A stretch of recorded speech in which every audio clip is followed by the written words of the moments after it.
Hello and welcome to today's Getting Tune. I'm Michael Grassia, and let's begin. I'll start with the way I always like to start. Let's play the intro.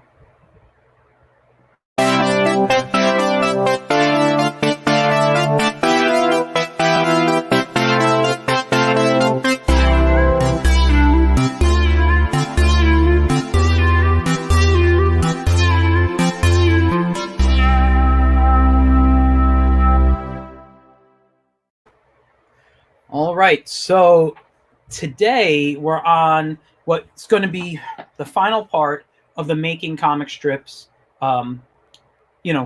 video stream that I've been doing. And today we were going to talk a bit more about coloring our comics, and we're going to talk a bit more about, well, not a bit more, but I'm going to talk about ways that you can publish and show things, whether it's online or print, and share with your friends, because the majority of this is for, like I said, is for a younger audience, but it works with everything I've been showing you, also works with an older audience. Now, before I get on the computer, I want to talk to you about coloring. I gave you the tip last week that when you're done inking, you need to make photocopies so you can color on paper, because not everyone has access to the digital work. And if you're just doing this for fun, to share with your friends, what I'm going to show you today is a great way to color by hand. Now, what I've done is I've pulled out some of my Copic markers, and Copic are expensive markers. You don't need to go out and buy them if you're just learning right now. They do make cheaper stuff. There is Touch, which is like the next level down. I also have this here set that came from Dick Blick, all right, which is a great, fun, like kind of equal to a little less than Copic, but they're basically equal to it on a lower end. And then I got a bunch of markers here in one of my marker cases, all right, and if you have a Michaels by you, you can buy their brand, Artist Loft. It's not as rich in color as a Copic or a Touch would be, but they do great for people just learning. Where a Copic is $6-7 a marker, these are $2 and change. And you can buy the sets really, really cheap. You also have access to Prismacolor. This is kind of an older one. I think they have a new look. This is one of the newer ones. All right, and you can get a brush tip, which I have here. Actually, that's the fine point, sorry. Where you can get a brush tip, just like Copic's. All right, so don't think you have to go out and spend a bunch of money. Prismacolors are awesome for student grade, meaning people who are learning. I like the Artist Loft markers as well. Like I said, they're not as rich in color. But Prismacolor are in the $3 and change, I believe, per marker. So I'd rather, if you're just learning, go with the cheaper one. Now, when we're coloring, we do a thing called toning in illustration and in comics, and that's adding like gray tones to stuff. Now, I have two different types of, let me get the light, markers here. There's a C4, which stands for a cool gray, number 4. There's different levels, and then I got an N4, which is a neutral color. So, and there, I didn't pull it out, but I also have I have warm grays. So there's different reasons for using different stuff and different colors. When I tone, I prefer using cool and neutral colors. And when I'm using cool color, a cool gray, what that means is that it has like a hint of blue in it, and a warm gray has a hint of like brown or beige or something along that color in there, and you can see it in your drawing. And what I like to do is I like cool grays for anything organic. I like to have that little hint of blue in there. So I'm just going to do something really quick here, and what I'm going to do is I'm pulling out my brush tip, And I'm going to be on my sketch pad. I'm just going to make a couple of lines.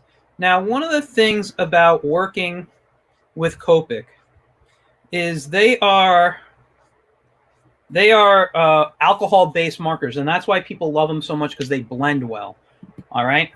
Now I made this little design. You can see it's darker in some areas than others. Nothing, no big deal. But the more you go over it, the darker it's going to get. Now I got this green color. Where is it here? So it's a YG17. So it's actually grass green is the color. And I'm going to take out my brush point, right there. And I'm going to go over it now. And you're going to see as I go over it, all right, it has taken that gray underneath it and added in those darker shadows. So if I continue to draw outside, you're going to see how much different and lighter the green is. And that's toning right there, adding and then putting color over it. If you want, and I'm not saying you have to, some people will go over it again in with the gray to add some darkness to it. I'm not one of those people who usually will do that. I do that with other colors that I'm blending. So like if I'm mixing greens, say with, I don't know, a red, I might go over it with a green again. So that's what we're doing. Okay. I'm going to do it digitally, and I'm going to create the same effect, and I'm going to show you some other things, but we're going to start with this piece. And remember, you don't have to buy expensive markers if you're doing this. I recommend using markers, but I also like to color in colored pencils, and I could show that another time in another project. So what I'm sorry, I lost my train of thought. So what we're going to do is I'm going to color, but remember, like I said, don't go out and buy expensive markers if you're just learning. Pay for, buy the cheaper stuff. Colored pencils work great. Watercolor is so fun. But if you're photocopying on regular paper, it's going to curl, just so you know. So let's move over to the computer. And what I got going on here today, and this is the character and from the strip we were doing and the picture that we're going to actually shade. But I drew this little character here today because I really want to show you some of that coloring technique with toning. All right. So what I'm going to do is I'm going to pull out a gray color, and this is the layer I'm going to call, I don't know, we'll call this guy Larry. Okay. So that's Larry. I know that's his inks. If I click on it, there it goes. I like to work on, when I'm doing this digitally, I like to work on layers below it. So this is, I'm going to call this Larry Tones. Okay. And what I want to do is think about where my light source is coming in. So if my light source is coming in this direction, it's going to be darker on this side of Larry. All right. So I'm going to pull out a gray. And what I want to do first, before I do that, I'm going to move into the blue area. So when I go pick my gray, it's kind of in that cool gray family. So when I mean organic, I mean like people, animals. I like to use cool grays on. And I think that's not gray enough for me. Let's go over here. Okay. So let me make sure I got the brush I want. This is the brush I want. Okay. And I got everything set up. So if the light's coming in this direction, I'm going to know. So like inside his ear is going to be darker. And it might even kind of take some of the back of his ear. And I'll make this, and I can clean this up as much as I want to.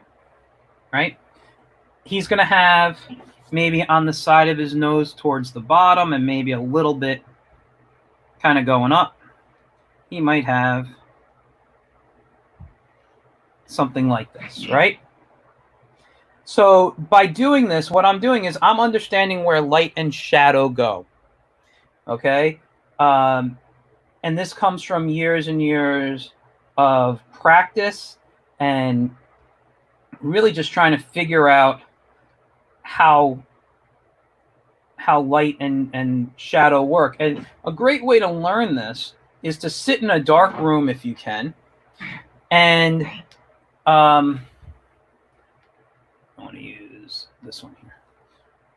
Is sit in a dark room, and if you have like a desk light, like it swivels or whatever, what I would do is I would turn that light on, put a toy or something underneath it, or whatever, a bowl of fruit, an apple by itself, whatever it is, right? And then what I would end up doing is drawing the image and try to shade it in that area. Sorry. So that's important, understanding to understand where light and shadow work and how it works. Uh-oh. Why isn't it coloring right now? What happened? Give me 1 second. Oh, because I'm on the eraser. All right, so I'm going to come in and I'm going to add some shadow to his little kind of curly hair. I got to think about how the light would hit it. And it would hit it more over here. I'm going to probably do a little bit right here. I don't know if I'd do too much more. Maybe I'll put a little bit. Okay, notice how I'm kind of using the shape of the hair. That helps add the definition and whatever. So I'm coming in. Maybe I'll put a little bit under his eye.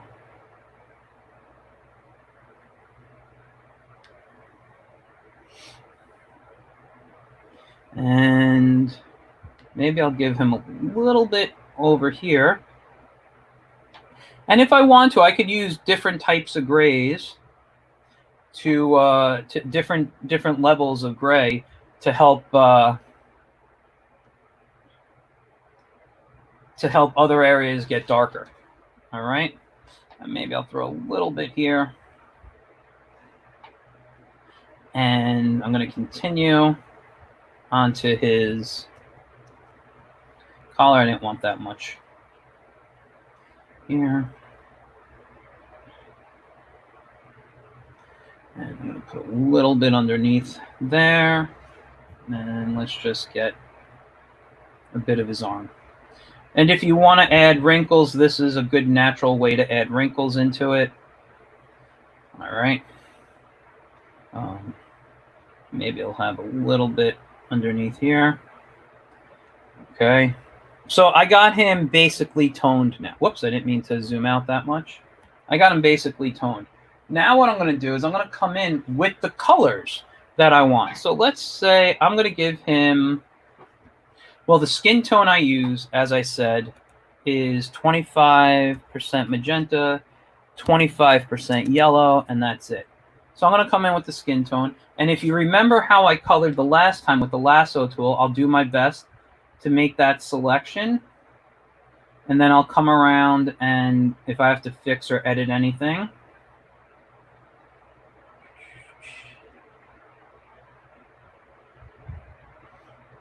and when I do my thick outline like this, sometimes it does make it easier to select. Okay, so what I'm going to do, and this is, I'll just label this skin so I know. I'm going to just fill that color. Okay. Now, right now, it completely covered it. You can't see it. But to give it that effect, I just got to change my layer mode. And you see how his shadows automatically appear?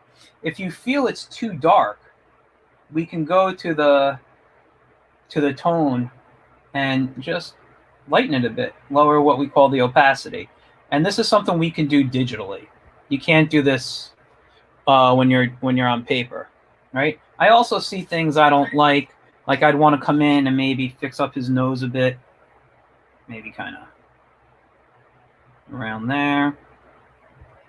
All right. I kind of like that a little better. And now we'll do his hair. And I'm not going to do, I could do a shirt. I'll make it like blue or something. So let's do his hair. And we're going to give him, I think let's make him a blonde. And I want to bring it out a bit. We'll give him that kind of hair. Okay.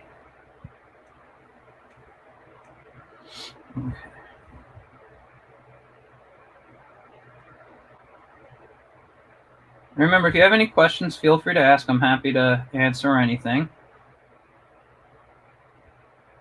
And I could see some areas I didn't select as well as I would have liked to, so I'm going to have to go in and do a little bit of touch-up, not much.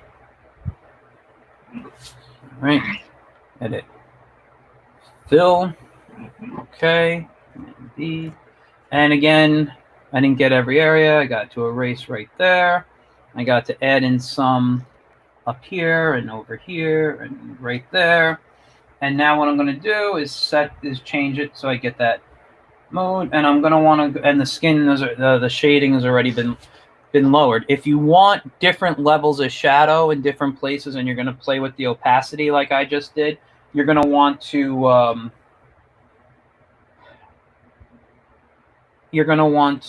what's the word I'm looking for? Oh, you're going to want to do the grays on different layers. Sorry. And now let me just get a blue. Let's do maybe 75% cyan, 0 and 0. Okay. And now for the shirt, I'm just going to do the same thing on the outline. Let me select that.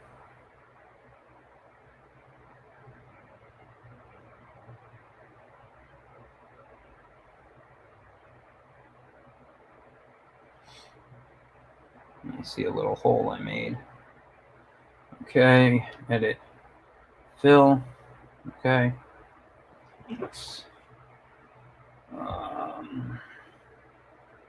That's going to be shirt. This way I know what I'm looking at. Let's fix that. And that's good. I just got to fill in this spot right here. All right. Now, I feel some of my shadows are a little too hard edge. And this is something you'll do digitally, but we changed the brush to something like a soft. Or actually, I'm going to do it with the eraser. I'm going to change the eraser brush to something soft. So when I come in, I can soften up the edges, just slight erase to it. And you could have used a pencil, a soft edge when you did this, and I probably should have. I just usually like to make my life difficult, right? But you can soften up some edges on here.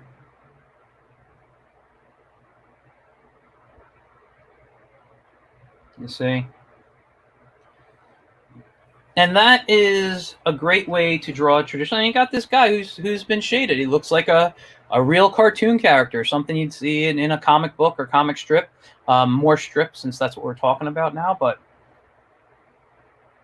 so that's one way of coloring and toning. I'm going to do the other one right now, and it kind of works the same, but it's another method. So what I'm going to do is I'm going to go to the layer above, and I'm going to call this shadows. Now, if you want, you could use another cool gray, which I like to use, maybe something a little darker, right? A heavier cool gray. And now, like I've been doing with the coloring and the selection, I'm just going to make selections now. And I'm going to either fill them in, and it's going to be a dark color, right? But now I can just lower my opacity and say, let's go to 35. All right. So you see that? So now what I'm doing is I'm just kind of designing my own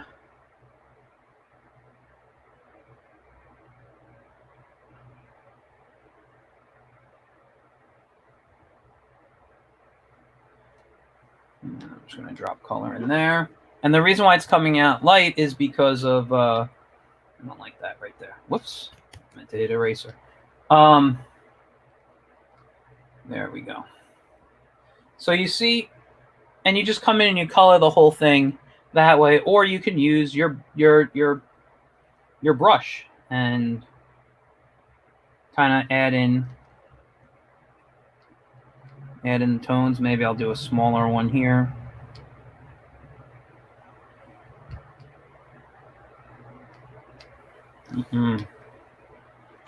Maybe I'll add a fake bottom lip in there. Maybe a little bit coming in. Maybe I'll add, like I said, here.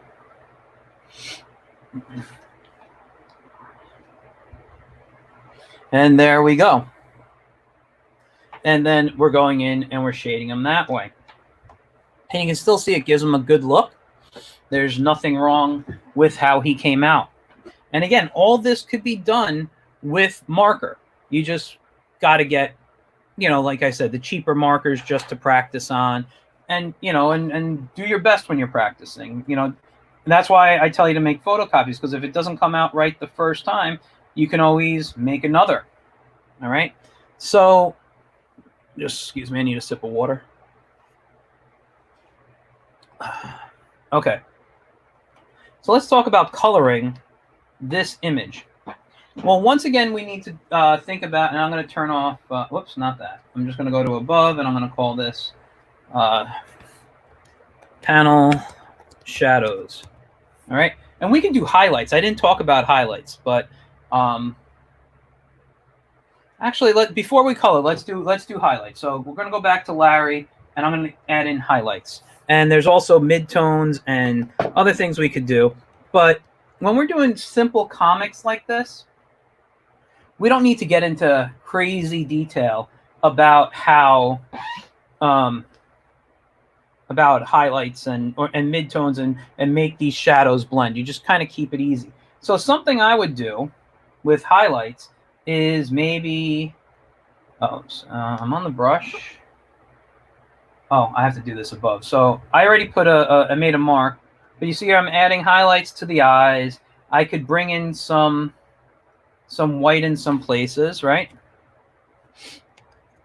And I could add little high. You wouldn't really have too much maybe on the hair like that, but we can come in and add a little bit like that. Maybe he might have a highlight on his nose. Now that shadow and that highlight are too close to each other, so I probably wouldn't put the highlight there or make the shadow that big. I might do something along the lines of that. Maybe he's got a little bit. You don't want to make big highlights all over the place, but simple things, you know. Maybe his shirt has got like a different, you know, material that gives it that highlight feature. And so now I got some highlights here. And if I want to just have it blend in a bit, just a bit, you see I can lower it, but it still looks bright on him. I can lower that opacity, but I like them usually bright. So I may not put in that many highlights. Actually, I like that one. I want that one. I don't want this one. All right. So that's how highlights work. But I don't usually put highlights in. I like to keep my characters very basic. When coloring comic strips, if you look, not a lot of people go to the level I did on Larry. They may just add some simple shadows, or they'll probably do it with solid blacks, and then they just put in what we call the flats, what was the basic coloring last week. So I'm going to zoom in on this panel, this kid and his dog. All right. And I'm going to color some of it, and I'm going to use the simple, quick method, all right, of the selection mixed with the idea of the brush. So I got this area selected. I could choose a cool gray, which is, you know, he's organic, but for now I'm just going to use black to make my life easier. And yeah, you got this solid black line here, but once you lower it down, you see how it has that shadow? I need to bring it down a bit more. Let's go to 25%. Okay. And I'm going to use the brush in some things just to make it go a little quicker.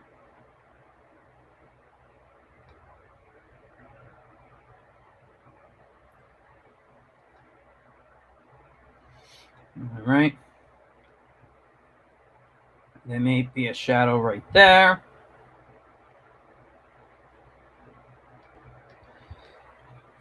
Okay, I'm coming down. And again, if you want to change up the levels, so like, I don't think his face needs to be that dark, so I might do that on a separate on a separate layer. All right. The light's coming in from here, so that ear is good.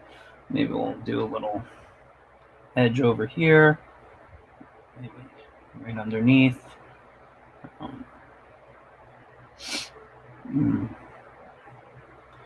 Okay, let's get a little bit under here.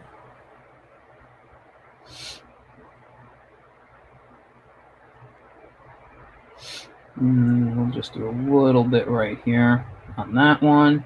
His shoe will be over here.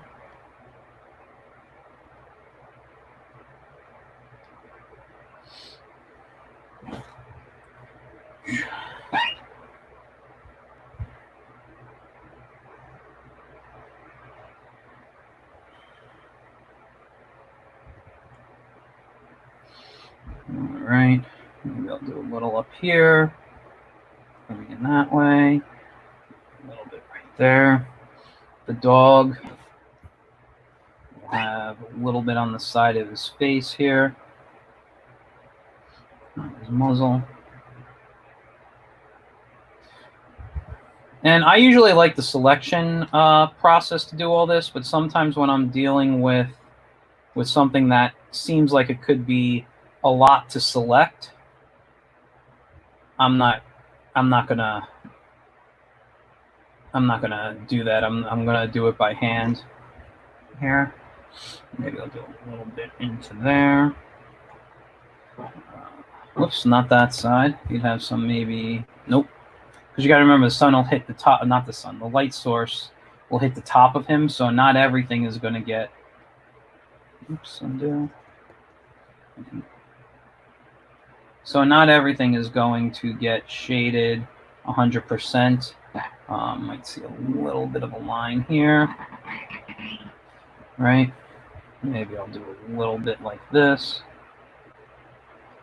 And again, I would do the dog probably separate. I don't think he needs that heavy of a shadow. I'm just, again, using this as an example. The TV, the back of the TV, totally all going to be all dark.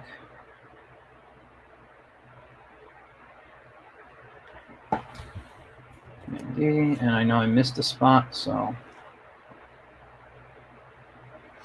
I got that maybe a little bit on the side of the TV here.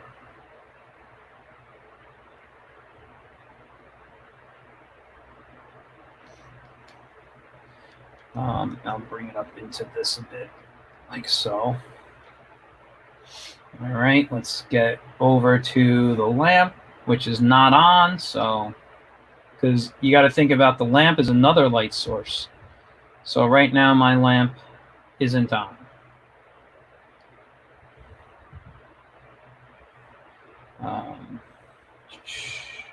Let's see about the couch.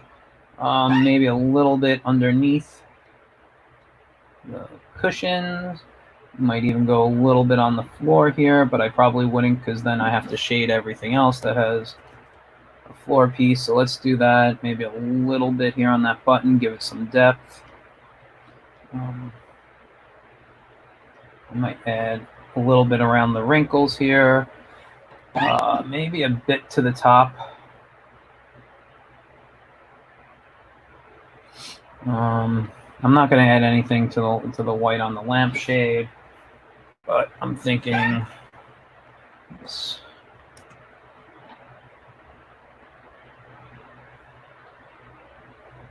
these railings.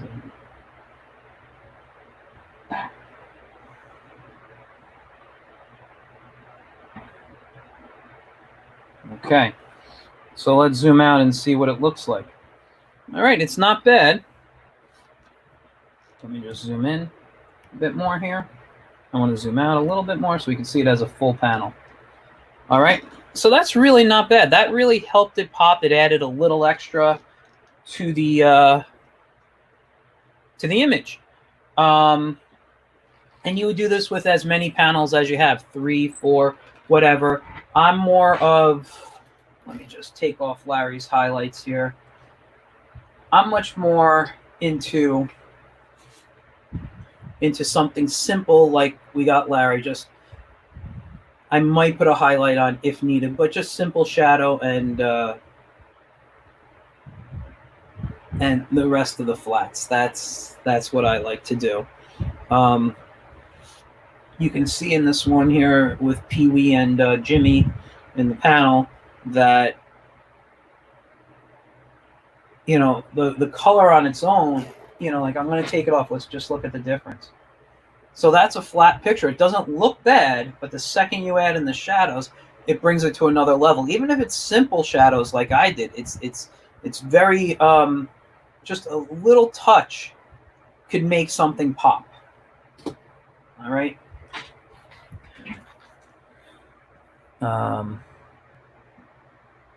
So I'm just going to grab another sip of water here.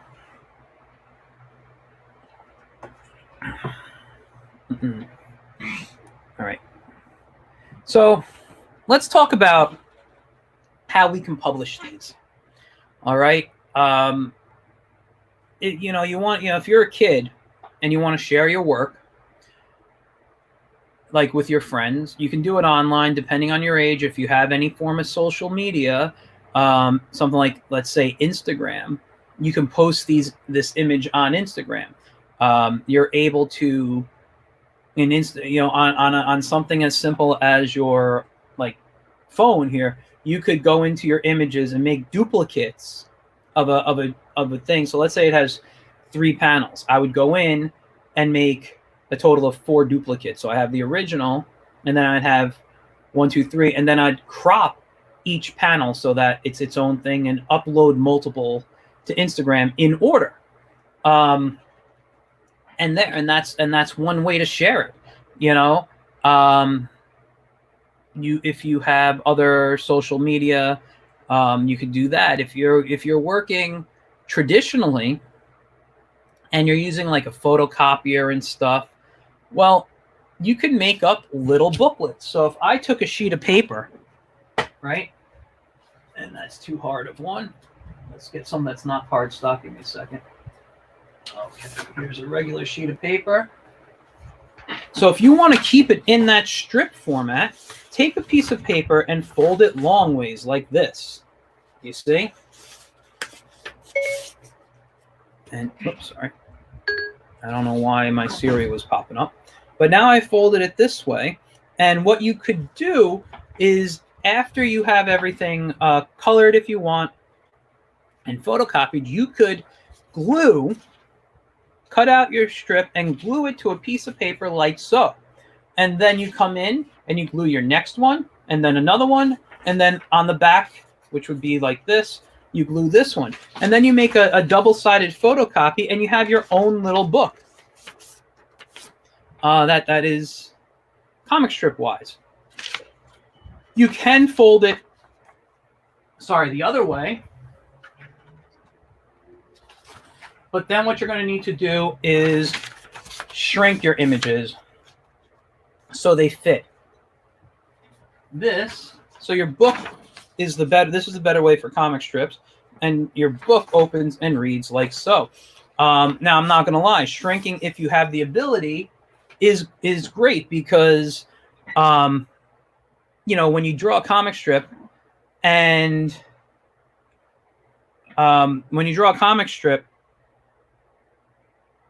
you usually shrink it down to fit smaller size. I got a comment here from Maria Danielle Manolfi, who is my cousin. Hey, cuz.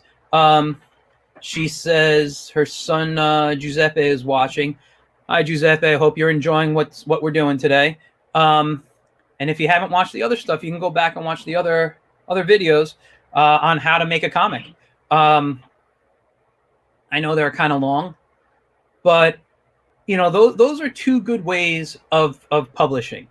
If you are someone who is advanced, you have the digital tablets and stuff like I have, and you want to start producing your own books, or you want to put it on a website like something like Webtoon.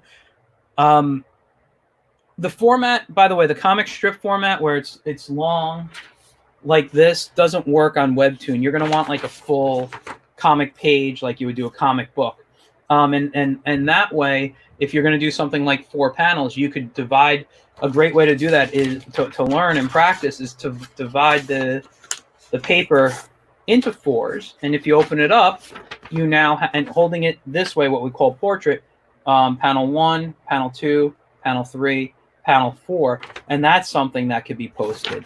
So the format can really vary, but if you're going on something like Webtoon or a site like that, you know, you're going to want to really, you know, punch up your work. You know, you're looking for a lot of viewers that way. But also, if you're doing a book, you know, and you have your comic book pages out like this, or even like this, if it's a long way, if it's a landscape, you know, big book, it doesn't matter. You got to find your printing site. The biggest comic one is a site called Kablam. They can get expensive, so you've got to do your research. Amazon has their own print-on-demand service. It used to be called CreateSpace. Now I believe it's called something like Kindle Publishing or something like that. But you can still print books. It's not just on the Kindle, but you can do a digital and a print and digital book. Another thing, though, and I got to find out if this is true, so please don't take my word for it. If anyone's watching and knows the correct answer, please write it in the comments. I'd love to hear it. But I heard or read somewhere online that with Amazon, if you use their barcode, if you don't go out and buy your own barcode and the book gets big, Amazon has a bit of ownership in it. So I got to do more research on it. Please don't take my word for it 100%. Look it up. Do your research. And any print-on-demand website that you're using will have its rules. So read that fine print. But there are great print-on-demand sites. There are great book printers out there. I can't promote anyone in particular. The thing with Kablam is I am saying it is the most popular, and from what I can see, it's because it's the most advertised. And they don't print poorly. They give you good prints. I'm not talking bad. I've seen a lot of my friends have used them. I've never used them, but that's because of their cost. So you want to kind of be careful on what you're using. Really do your research. The other thing is when you're done and you know what company you're going to be going with for printing, then you need to start advertising it. Now, one way to get money to print is run a Kickstarter or something along those lines. And if they go, you're doing your advertising because you're trying to get people to give you money. You're trying to do you're posting everywhere and you're trying to get people to come to your Kickstarter page. But excuse me, if you didn't do a Kickstarter, you're doing it out of your own pocket. You really want to advertise as much as you can, and that means daily posting on YouTube. How do you do that? Well, I wasn't going to say YouTube. Sorry. You do your daily postings on social media. Create, if you can, if you have the skills, create a nice ad. Have a friend create an ad for you. Come up with something. And just like any business, because now that you self-published and you want to sell your book and you want to make money, all of a sudden now it's a business. It's not, the drawing part is the fun part. The writing is the fun part. The business, at least for me, can get annoying, but it's a necessary evil if you want to make money. So just like any business, promote to your friends, promote to your family, promote to everywhere you can on social media. Hashtagging is very important. Use the proper hashtags. If you have the money, boost a post.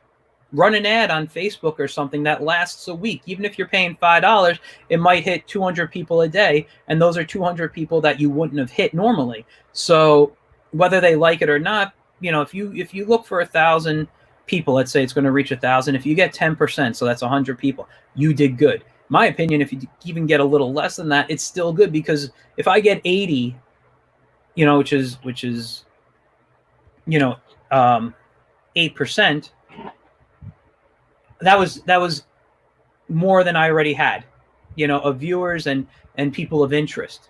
You know, have your own page. Like on Facebook, I run a few pages. One of them is gettingtoon.net, which is also my website.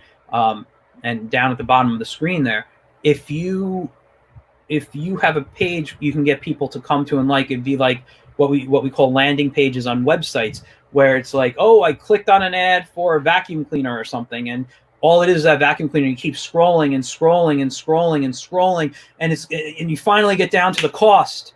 And thanks, Cuz, for your comment there. So yeah, just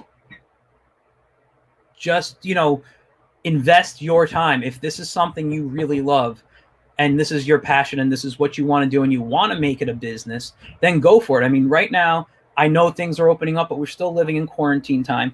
I've said this from the beginning. There is no excuse right now not to have projects completed or start working on your dream projects, because everybody's home, you know, and you can get all the materials that, you know, honestly, yeah, I have fancy digital stuff, but I'm a professional. If you're just learning, pencil and paper, Sharpies, you know, even this is my favorite pen to write with. But I love even drawing with it. All right. I just love the line quality I get. So I play around and just doodle with this. And sometimes I come up with stuff that's really nice that I can end up using in my own work. So that's really all it is. It's figure out where your target audience. I know for me and my artwork, yeah, I'll post on Facebook and I'll get things from friends and family and other artists I follow and whatever that like it, and some of my fans that I'm connected to. But if I really want to promote my work, for me, Instagram works the best. But that was through trial and error. I was on Twitter. I still am on Twitter, but I almost never use it because nobody was, my work wasn't going on Twitter. The people that I follow, the people that I hashtag for, it was, you know, or the things I hashtag, even though they're the same on Instagram, same on Facebook, it just wasn't moving on Twitter. And I can put up a picture and get, say, 45 likes, for example, on Instagram, and on Facebook it could be 20. You know, so I'm moving in the right direction with Instagram. And when you're doing that, as a rule and as a business, you know, they say don't post more than 2 times a day. I mean, if you have to, 3 times, and that's really if you're doing like a live feed somewhere, you're at an event, you want to keep showing stuff around, but you can upload up to 10 photos on Instagram at a time. So if you post twice, that's 20 pictures you can put up. But it's always about promotion. I'm currently working on a children's book right now. When I'm done with that book, or when I get close to being done, I'm going to start posting. I'm going to post images of the book. I may not post the text in there, or I might just post the cover and just start posting that in places so people see it, and it gets in their memory that when it's ready to go, they'll be like, oh, I know that. You know, and that's what you want to do. You want to get it out there. So honestly, that's all I got for today. I want to go back to the drawing real quick and just show you, to remind you how adding little hints of shadow in places after, you know, digitally after I put the flats in will work. If you're working traditionally, you want to go with your tones. Which I picked up and showing to you, but I'm not on screen right now, so you can't even see that. So just look at the difference, choose the colors. I like cool gray for organic, and I like to start with a lower number. I pulled out my 4, but I'd probably start with like a 2. And I pulled out the 4 on neutral, and I'll probably start with a 2 on that. Excuse me. I don't normally use warm grays unless I need to. It's just a matter of preference sometimes, matter of the project. But also, like I've mentioned, I'm colorblind, and the way I see the colors, so warm gray kind of bothers me a bit. So I know I didn't make a full hour today, but that's okay. Some days are shorter, some days could get longer with these videos. But I hope that helped you over 5 videos that I've done make your own comic strip. how to come up with ideas. We did in the first one, I believe. The second one was about, roughing out and doing pencils. The third one was on inking. The fourth one was on starting coloring.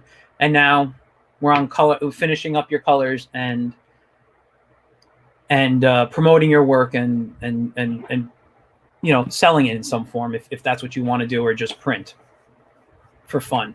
So I hope you enjoyed it. I'll come back on Wednesday. We're going to do something else in cartooning. I hope it's going to be fun for you guys to watch. I have a couple of ideas. I just don't know which one I want to start with. So I'll know Wednesday morning. So you guys will know on Wednesday too when you see me promote this. So thanks for tuning in. I will see you guys on Wednesday, and everyone have a great rest of your day. All right. Bye.